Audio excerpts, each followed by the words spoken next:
खुलुमबाय बड'लेण्ड अपडेटआव बयखौबो बरायबाय।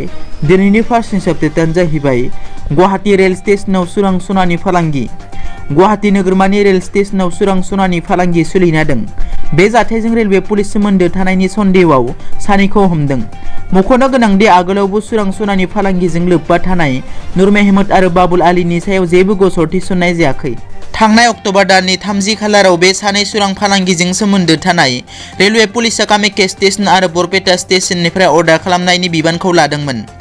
बेनि उनावनो बिसोर 31 अक्ट'बर खालि राजधानी एक्सप्रेसजों मोन 12 था सनानि बिस्कुट लानानै फैदोंमोन।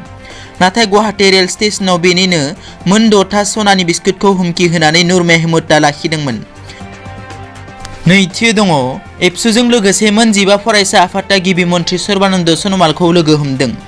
मैया मिरु एबसुनि आफादगिरि मानगोनां मुस्रि दिपेन बर' दैदेननाय मिरुनि मोनसे हानजाजों BTR ओनसोलाव थानाय हारि माहारिफोरनि गासै मोन 15 फरायसा आफादनि दैदेनगिरिजों जथायै फैगौ जानो गोनां BTRनि बिसायख'थिखौ गोजोनै खुंफुंनो हानाय बादियै मोजाङै नोजोर होनो आसामनि गिबि मन्थ्रि सर्बानन्द सन'वालनो गोसोखांलाय गथायदों। बे हाबाफारियाव मिरु एबसुनि गाहाय नेहाथारि एबा BTR गोरोबथानि सागानगिरि मानगोनां मुस्रि लरेन्स इस्लारि, लोगो गाहाय नेहाथारि खोरोमदाव औवारि आरो गेलेमु नेहाथारि गणेश बसुमतारिया बाहागो लायो। थामथियाव दङ प्रमद बर'आ बुंदों राज्य सभानि MP बिस्वजित दैमारिया हारिमायारि राजखान्थि दोलोआव हाबनानै बर' हारिनि खहा खामानि दामावथों। BTC बिसायख'थिनि आगोल राजखान्थि दोलोनि दैदेनगिरिफोरा उल्थां-फाल्थां गोसो लानानै हानजानिफ्राय ओंखारनाय हाबनायखौ बिथा खालामनानै UPPL दोलोनि आफादगिरि प्रमद बर'आ रोखा बिबुंथि होदों दि राजखान्थि हानजानि दैदेनगिरिफोरा हारिमायारि राजखान्थि दोलोआव हाबनानै बर' हारिनि खहा खामानि दामावथों। मानोना बर' हारिया गोबाव समनिफ्रायनो नाख्रेबजानाय, सोबख'जानाय, गादबजानाय आरो मुगै जानायनिफ्राय दिनैसिम उदां नङा। बेनि थाखाय जोंनो थार खुंथाय आरो जाख्ल'नाय गैयै सरकार नांगौ होननानै रोखा बुंथियो। बेनिखायनो बे खेबाव BTCआव मोनसे सोलायनायनि स्ल'गान दोहौआव फैदों आरो BTC सरकारा सोलायगोन बेयो रोखा।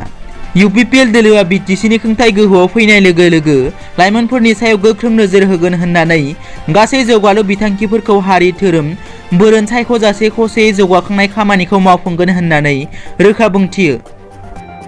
ब्रैथियाव दङ सर्बानन्द सन'वालनि नुजाथिनायाव बिस्वजित दैमारि आरो इमानुएल मुसाहारिया BJPआव हाबबाय। आसामनि गिबि मन्थ्रि सर्बानन्द सन'वालनि नुजाथिनायाव राज्य सभानि MP बिस्वजित दैमारिया BJPआव हाबबाय। बेजों लोगोसे तामुलपुर बिधान सभानि MLA इमानुएल मुसाहारियाबो BJP दोलोआव हाबबाय। गिबि मन्थ्रिजों लोगोसे BJP दोलोनि रायजोनि आफादगिरि रन्जित दासआ दोलोआव गोसो गोथारै बरायदों बिस्वजित दैमारि आरो इमानुएल मुसाहारिखौ।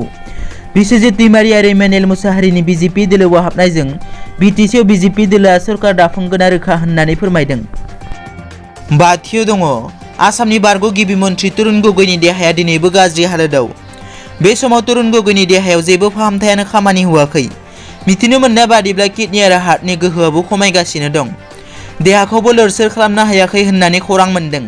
थांनाय 21 नबेम्बर सानजौफु समनिफ्राय गाज्रि फारसे थांदों बेनि देहाया। हरनि 12 रिंगायाव आमेरिकायाव थानाय फिसाजोआ गोदान दिल्लीसिम सफैदों आरो गुवाहाटीआव सफैनाय लोगो लोगोनो थोंजोङै CMCHआव थांदों फिसाजोआ। बे समाव फिसाज्ला गौरब गगैया बिफानि खाथियावनो दं। मख'नो गोनांदि आसामनि गिबि मन्थ्रि सर्बानन्द सन'वालाबो तरुण गगैखौ खौरां लानो CMCHसिम फैनायनि खोथा। दिनैनि रादाबा एसेनोसै। नोंथांमोना जुदि आंनि चेनेलखौ दासिमबो साबस्क्राइब खालामाखै, अन्नानै साबस्क्राइब खालाम। गोजोन्थों।